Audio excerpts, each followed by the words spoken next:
এটা আপনাদেরকে বিব্রত করে কিনা বা আপনারা কোনো স্টেটমেন্ট দিয়েছেন কিনা? না, স্টেটমেন্ট দেওয়ার তো না না, ডেফিনেটলি আমরা ফ্র্যাঞ্চাইজির যে ওনার আছে ওনার সাথে আমি অ্যাকচুয়ালি এটা দেখেই আলাপ করেছিলাম যে আমাদের সবারই কোনো কমেন্টে সংযত হওয়া উচিত। কথাটা বুঝছেন? রাইট নাও আমরা আমাদের দেশ যেভাবে আমরা তো একটা সমস্যায় চলছি, আপনারা জানেন সামনে ইলেকশন আছে, এর মধ্যে আমরা সবাই সহযোগিতা করা উচিত। এটা আমি প্রথম থেকেই বলেছি যে আমাদের এই যে 2 মাসে আমরা যে বিপিএলটা করছি এটা কিন্তু ভেরি ভেরি টাফ। তারপরে ওই চ্যালেঞ্জটা নিয়ে করা হচ্ছে। হ্যাঁ, এটা তো it's not my own decision, আমাকে দায়িত্ব দেওয়া হয়েছে, আমি আমার আপ্রাণ চেষ্টা করতেছি এটাকে যত ভালোভাবে শেষ করা যায়। সো এর মধ্যে এই unwanted comment is not acceptable.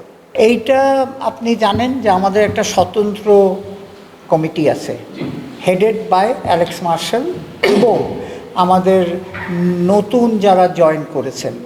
আপনারা হয়তো সামনে আসেনি, কিন্তু এইখানে এরকম হয়েছে যে অনেক টিমের আমাদের এখান থেকে ওনাদের এখান থেকে ইনস্ট্রাকশন গেছে যে they cannot stay with the team. আপনারা খোঁজ নিয়ে দেখতে পারেন। সো এটাই সিরিয়াসলি অলরেডি অ্যালেক্স মার্শালের ইন্টিগ্রিটি টিমের কাছে গেছে। ওনারা এই যে আপনি যেই কথাটা বলছেন, আমরা কিন্তু এনি ইস্যু আমরা কিন্তু খুব সিরিয়াসলি নেওয়া হচ্ছে।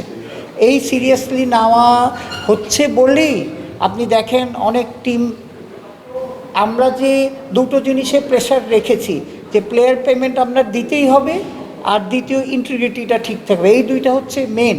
আর থার্ড হচ্ছে যাতে আমরা ভালো ক্রিকেট খেলতে পারি। হ্যাঁ, সেই তিনটার থেকে আমরা কিন্তু মুভ করেছি না। At least governing council member secretary হিসাবে আমি বলতে পারি আমরা কিন্তু এখানে মানে জিরো টলারেন্স। সেই জিরো টলারেন্সের জন্যেই কিন্তু আপনারা হঠাৎ করে দেখতেছেন যে আপনি চিন্তা করেন একটা টিম নিয়ে প্লেয়ার করে আমাদের টাকা দিয়েছে, তারপরে হঠাৎ করে কেন সে উইথড্র করে নিল। আমাদের জন্য কষ্ট হয়েছে, ইমিডিয়েটলি অ্যাকশনে যেতে হয়েছে। শোনেন, ব্যাপারটা হচ্ছে কি, ভালো লোকটা দেখার তো আমরা একদম ক্লিয়ারলি বলতে পারি আমরা 4 জায়গায় এটার ইনভেস্টিগেশন করা হয়েছে। তার মানে একটা শিক্ষা, নেক্সট ইয়ারে আরও কিছু বাড়াতে হবে। আমরা কাদের কাছে দিয়েছি? আমাদের সিকিউরিটি এজেন্সিদের কাছ থেকে আমরা রিপোর্ট নিয়েছি। আপনি দেখতে চান, আমরা রিপোর্ট নিয়েছি ইয়েতে আমরা করেছি। তারা যে ব্যাংকের তাদের যে ব্যাংকার তাদের চেক করা হয়েছে। থার্ড ইন্টিগ্রিটি ইউনিট কিন্তু চেক করেছে। ফোর্থ হচ্ছে আমাদের যে অডিট, ইন্টারন্যাশনাল অডিট কোম্পানি, এরাও কিন্তু এদের অডিট রিপোর্ট চেক করে তারপরেও কিন্তু আমরা দিইনি। যখন ওনারা 2 কোটি টাকা দিয়েছে তখন আপনারা জানেন যে 12 জন দিয়েছিল, কিন্তু 12 জনের অনেকে চেক দিয়েছিল, পে অর্ডার কিন্তু দেয়নি কেউ। এই 5টা টিম তখন পে অর্ডার দিয়েছিল, আপনারা জানেন।